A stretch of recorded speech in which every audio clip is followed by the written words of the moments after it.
En cette fête de l'Épiphanie, l'évangile qui nous est présenté, on le connaît bien, c'est le récit des mages qui acceptent de se mettre en marche pour suivre l'étoile qu'ils avaient vue se lever. Vous comprendrez que ce récit-là qui nous est présenté, c'est plein de symboles pour nous amener à réfléchir. Et c'est surtout cette partie-là qui est importante.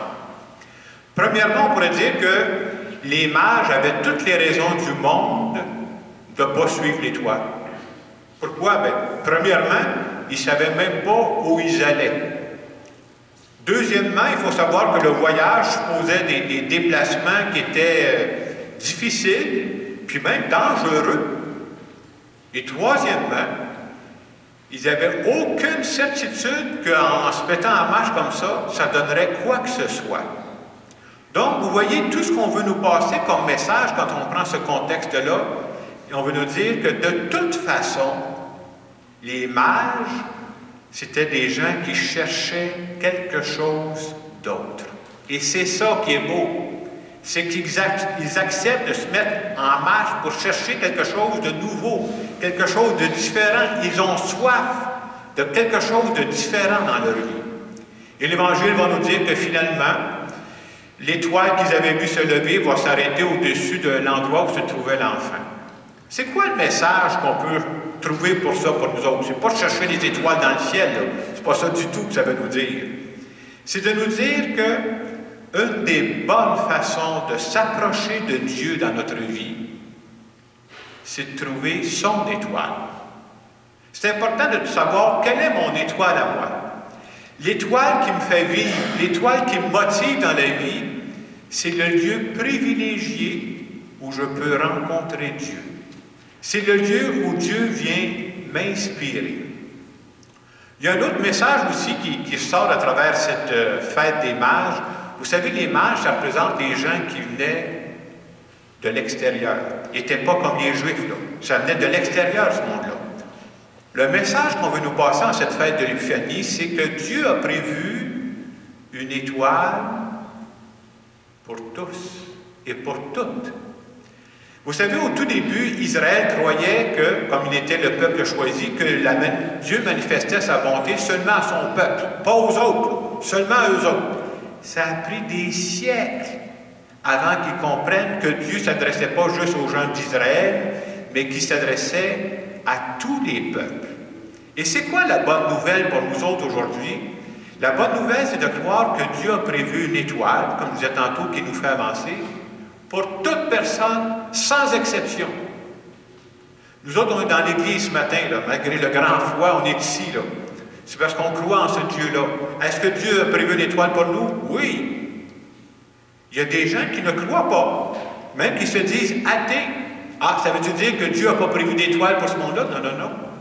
Dieu a prévu une étoile pour tout le monde, sans exception. Des gens qui ont fait des gaffes, est-ce que Dieu a prévu des étoiles pour ces gens-là? Oui. Des gens qu'on peut connaître, je ne sais pas si vous êtes comme moi, on peut avoir des gens de nos familles, de nos amis. Les histoires d'Église, ça ne les intéresse pas en tout. Est-ce que Dieu a prévu des étoiles pour ces gens-là? Réponse, c'est oui. Dieu a prévu pour toute personne une étoile pour motiver cette personne-là, pour la faire avancer. Et on pourrait se poser la question, mais comment on fait? Si c'est vrai qu'on a une étoile, vous comprendrez que je ne vous parle pas d'une étoile dans le ciel, là. Une étoile qui nous amène à bouger, nous autres, qui nous amène à chercher plus dans notre vie. Comment on fait pour trouver cette étoile-là, pour que ça ne reste pas juste un conte d'enfant, là? Mais je pense que pour trouver son étoile, on est au début de l'année 2018, une des bonnes questions à se poser, c'est qu'est-ce que j'aimerais faire, moi, de cette année-là? Qu'est-ce que j'aimerais dire à la fin de l'année 2018, là? J'aimerais ça avoir réalisé ça. Et vous savez, des fois, on demeure vague et général. On pourrait dire, bien, cette année, moi, tout ce que je veux, je vais être heureux, je vais être en santé, puis je veux faire le bien. Très bien. Mais probablement que ça ne changera absolument rien dans mon année, ça, si ça reste vague et général comme ça. C'est important de se poser des questions de fond de temps en temps pour savoir, c'est quoi mon étoile à moi? Puis en plus, on a la foi de dire, c'est Dieu qui a prévu cette étoile-là. Alors, ce que j'ai prévu ce matin, j'ai pensé vous poser 4 questions plus importantes, puis Le curé va se taire entre les questions. C'est bon, ça donne le temps de réfléchir. 4 questions, on se pose des questions pratico-pratiques, mais qui peuvent nous aider à trouver c'est quoi notre étoile. Et même tantôt, quand vous allez sortir, là, je le répéterai, j'ai mis au kiosque d'accueil ces 4 questions-là. Je pense que c'est 4 questions qui sont très bonnes à se poser au début d'une année. Moi, je peux vous dire que je me pose régulièrement ces questions-là de ce temps-là, et je trouve ça motivant pour savoir qu'est-ce que je veux faire de mon année. Alors, première question, puis je vous laisse un bon moment pour y penser. Première question, toujours dans le but, c'est pas de la théorie, l'étoile, ça ne me dérange pas. Ça, ces questions-là, ça peut me rejoindre. Qu'est-ce qui me rend le plus heureux, la plus heureuse? Ou encore, qu'est-ce qui me rend le plus fier aujourd'hui dans ma vie? Qu'est-ce qui me rend le plus heureux ou le plus fier aujourd'hui dans ma vie?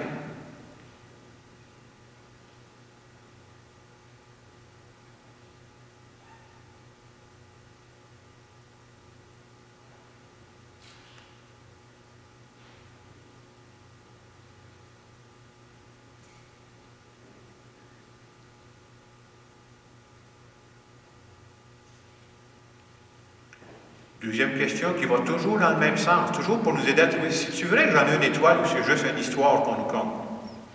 Une autre façon de se le demander, c'est si ma vie servait à donner un message au monde, quel serait ce message? Si ma vie à moi, c'était pour donner un message au monde, ce serait quoi le message qu'il faudrait décoder de ma vie que je trouvais important?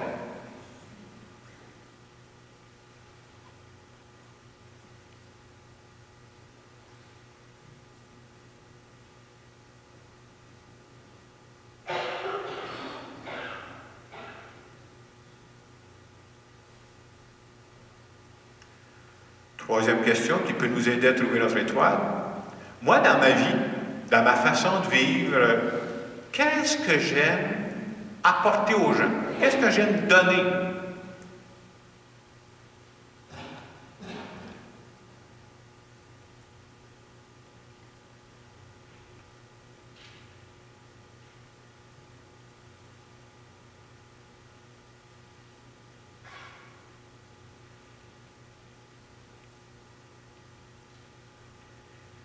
Et quatrième et dernière question que j'ai prévue, toujours dans le but, vous dire, c'est-tu vrai que j'ai une étoile ou c'est des histoires qui me comptent en avant, lui, là? La dernière question, elle peut nous aider aussi. Qu'est-ce que je vais regretter si je ne le fais pas?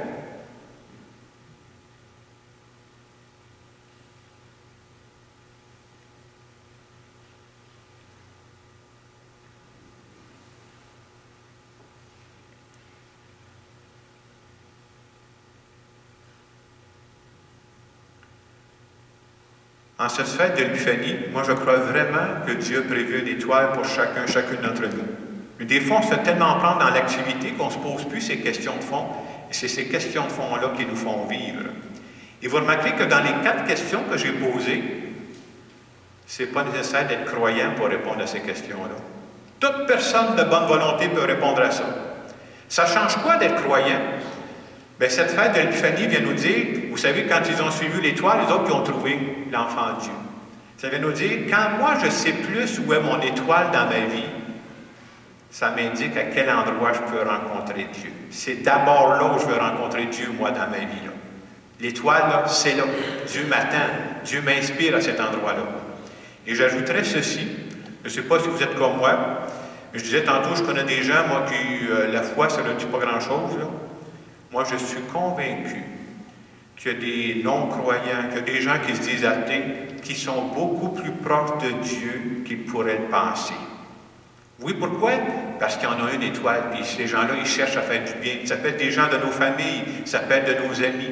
Je trouve ça important que la fête de l'Épiphanie nous dise que Dieu a prévu une étoile, pas juste pour ceux qui sont dans les églises, pour toute personne, sans exception. J'essayais finalement de trouver l'exemple de quelqu'un qui a trouvé son étoile dans sa vie et qui a fait du bien avec ça. L'exemple qui m'est venu, c'est Nelson Mandela, qui, en Afrique du Sud, a lutté pendant des années pour que ses compatriotes noirs soient traités avec justice dans son pays. Je relisais sa vie cette semaine. Savez-vous que cet homme-là, il fallait qu'il tienne vraiment, il a fait 27 ans de prison. 27 ans! Hey, c'est quelque chose. Il fallait qu'il soit décidé, hein? Puis je lisais même qu'en cours de route, on lui offrait, on peut te libérer, si tu veux. Mais renonce à ta cause. Renonce à l'étoile qui te fait vivre. Il a toujours refusé. Et finalement, il est sorti de prison en 1990. En 1994, il est devenu le président de l'Afrique du Sud. On peut dire, une fois qu'il va prendre le pouvoir, ôtez-vous de là, qu'il va se revenger. Non, non, non. Il a travaillé à la réconciliation entre les Noirs et les Blancs. Et quand on regarde son exemple de vie, ce n'est juste un exemple, mais ça nous montre que quand quelqu'un a une étoile dans sa vie, ça en prend une étoile pour ne pas lâcher pendant toutes ces années-là. Alors ce matin, à travers cette fête de l'Épiphanie, on se fait dire que le récit des mages, ce n'est pas juste pour nous conter une belle histoire, c'est de dire qu'aujourd'hui, quand on se pose des questions de fond, nous autres aussi, on peut trouver quelle est l'étoile de notre vie. Et c'est exactement à cet endroit-là que Dieu nous attend. Alors disons ce matin à Dieu que oui, je crois que tu as mis une étoile dans ma vie, que ce n'est pas juste une théorie, puis je veux m'approcher de mon étoile, parce que je sais qu'en m'approchant de mon étoile, je vais m'approcher de toi.